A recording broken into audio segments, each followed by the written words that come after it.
Zena na Bettina, watoto wa mjini. Karibu katika chaneli yetu ya Hastenic Production. Usisahau kusubscribe kwa simulizi kali kama hizi hapa.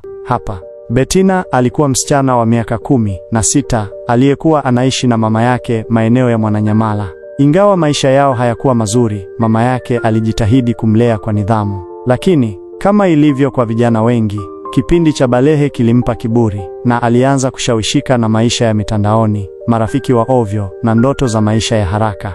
Mama yake alipogundua kuwa Bettina alianza kurudi usiku, kuvaa nguo zisizoeleweka na kuwa na marafiki wa ajabu, alianza kumwekea mipaka. Lakini mipaka hiyo iligeuka kuwa chanzo cha ugomvi wa mara kwa mara. Siku moja, baada ya mvutano mkali, mama yake alifoka.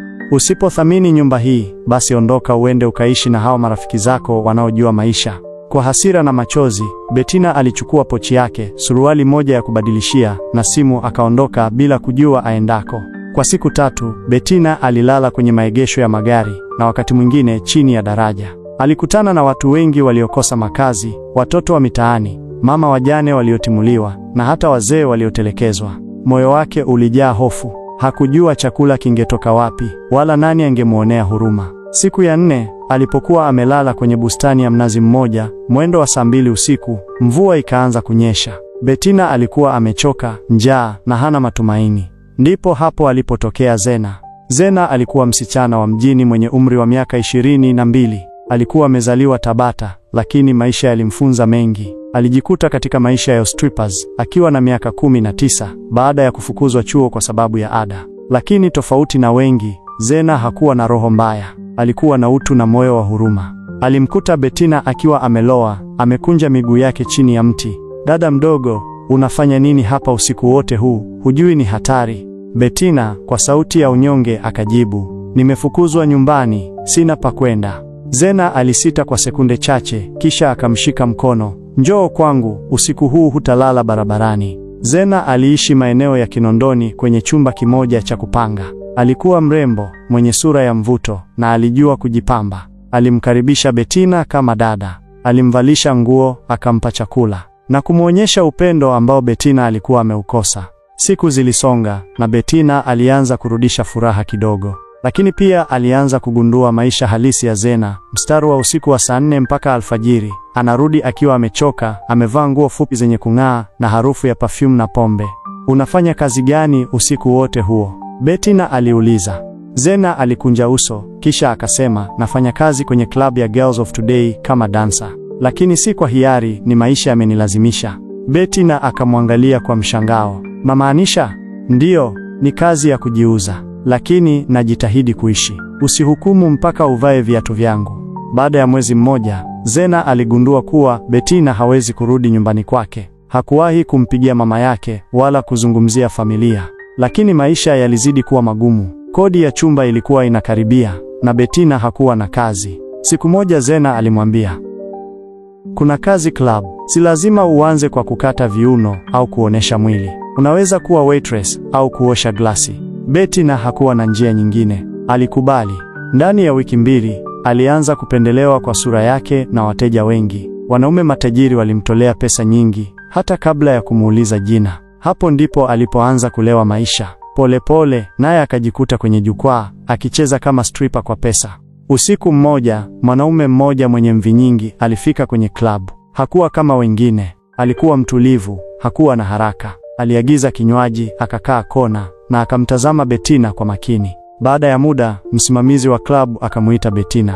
"Mzee mmoja anakutaka uende kumzungumzia." Bettina alikaribia kwa aibu, lakini mzee huyo alimchekea tu. "Naitwa Mr. Bosco. Una sura ya huruma. Leo nataka usinifurahishe kwa mwili, bali kwa mazungumzo. Je, utanisindikiza hadi nyumbani?"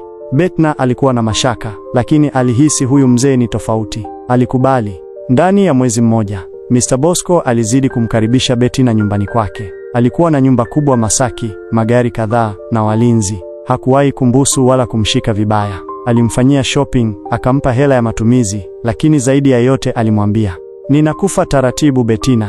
Nimeumwa saratani, sina familia ya karibu, lakini moyo wangu umependa wema wako. Nilitamani mtoto wa kike kama wewe." Siku moja akiwa hospitalini, Mr. Bosco alishikilia mkono wa Bettina na kusema, "Nataka uolewe na mimi, sio kwa sababu ya mwili, bali kwa sababu ya moyo wako. Mali zote, nyumba, magari na kampuni yangu ya Baby Shoes, nataka nikuachie. Bettina alishtuka. Hakuwa amewahi kufikiria ndoa, sembuse na mzee wa zaidi ya miaka 60. Alimweleza Zena kila kitu, machozi yakimtoka. Zena akamwambia kwa sauti ya upendo, mimi nimekuona ukiteseka. Kama mtu anakupenda kwa moyo, si kwa tamaa, na anakupa nafasi ya maisha bora, usijikatae. Fursa nyingine hazirudi mara mbili. Nasubiri nini? Ndani ya mwezi mmoja, ndoa ilifungwa kimya kimya. Watu wachache walihudhuria, Zena akiwa bibi wa harusi. Bettina alikuwa mrembo sana, na Mr. Bosco alikuwa na tabasamu la furaha isiyoelezeka.